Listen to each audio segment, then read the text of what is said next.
क्या देखा था, क्या कुछ खटका था उस कमरे में, कहीं आसपास?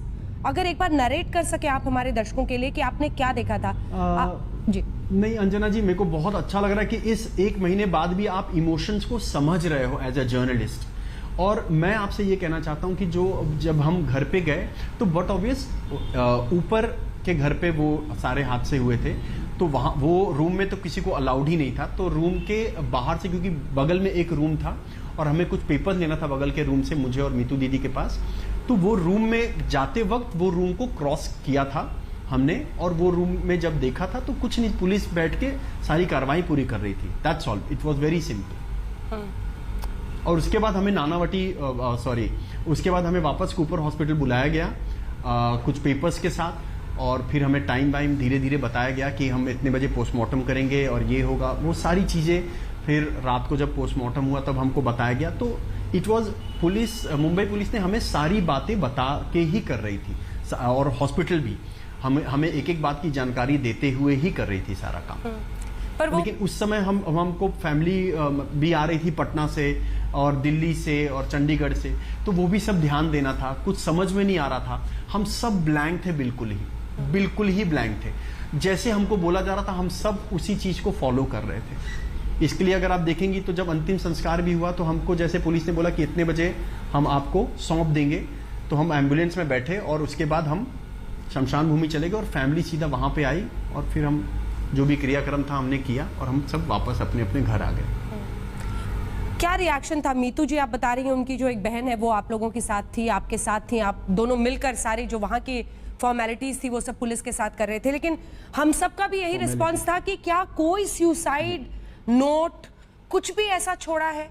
ये बात आप लोगों के भी मन में आ रही होगी, आप लोगों ने वहां पर कुछ ऐसा देखा कुछ, और कमरे में जिस तरह से फांसी लगी थी बिल्कुल समझ में आपने कि हम सबके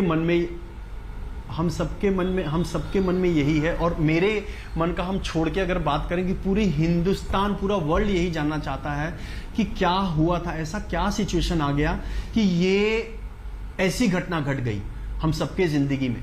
तो मीतू दीदी और ये लोग तो कुछ बोल ही नहीं पा रहे थे, वो सब स्तब्ध थे, शॉक थे बिल्कुल। और हम सब भी शॉक थे क्योंकि हम सब बार बार यही हो रहा था कि रियली में ऐसा कुछ हो गया है क्या, सुशांत के साथ ऐसा हो चुका है या क्या सुशांत ने ऐसा कर लिया। सब हम अद्भुत थे क्योंकि घर पे सिर्फ एक मैनेजर और 3 या 4 नौकर थे, तो हम सब शॉक थे और वो लोग भी शॉक थे, सब रो रहे थे और कोई एक दूसरे से क्या बात करे क्या नहीं करे कुछ समझ में नहीं आ रहा था। और पुलिस बट ऑब्वियस अपना फॉर्मेलिटी पूरी अच्छे से कर रही थी, तो वो सारी चीजें हमको हम सिर्फ उस समय फॉलो ही कर पा रहे थे। बट उस समय हम होश में नहीं थे। और मीतू दीदी का तो वो सिचुएशन ही नहीं था कि वो बेचारी कुछ बोल पाती या कुछ कर पाती, वो तो बिल्कुल ही ब्लैंक थी क्योंकि उनको ये था कि उनके गुलशन ने ऐसा कर कैसे लिया। तो वो सारी चीजें हम लोग अभी भी सोचते हैं तो हम लोग को लगता है कि ये सचमुच ऐसा हो गया क्या।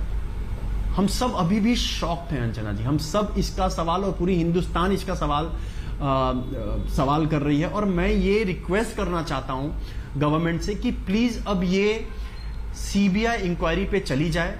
और मैं बोलता हूं कि मैंने तो कई जगह यूट्यूबर्स ने मुझे भी बताया कि मैं मर्डरर हूं, मैं ऐसा हूं, मैं वैसा हूं। मैं बोलता हूं जो भी है, मैं बोलता हूं अगर आपको लगता है कि मैं मर्डरर हूं या कोई और है, सब पे सीबीआई इंक्वायरी होनी चाहिए, कड़ी से कड़ी कार्रवाई होनी चाहिए और सबकी पूरी अच्छी तरीके से खोज होनी चाहिए ताकि हम सबके सामने सही बात सही तरीके से आ जाए। वो बहुत इंपॉर्टेंट है।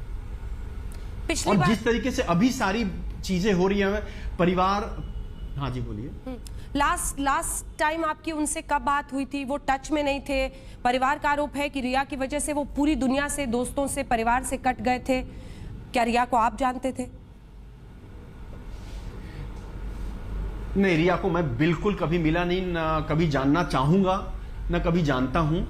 और मैं सिर्फ ये कहूंगा कि परिवार वाले जो कह रहे हैं वो अगर 43 डेज बाद कह रहे हैं ये बात, तो बहुत सोच समझ के, क्योंकि कोई भी इंसान को किसी के परिवार से अलग नहीं किया जा सकता है। तो आई एम श्योर कि सुशांत परिवार से तो बात कर ही रहे होंगे, और परिवार ने अगर 43 डेज बाद अंजना जी ये स्टेप लिया है तो बहुत ही सोच समझ के, क्योंकि बट ऑब्वियस मैं जानता हूं परिवार एक शॉक में था और अब थोड़े से उभरे होंगे तो उनको समझ में आया होगा कि एक इंसाफ तो चाहिए जो पूरे देश की आवाज है।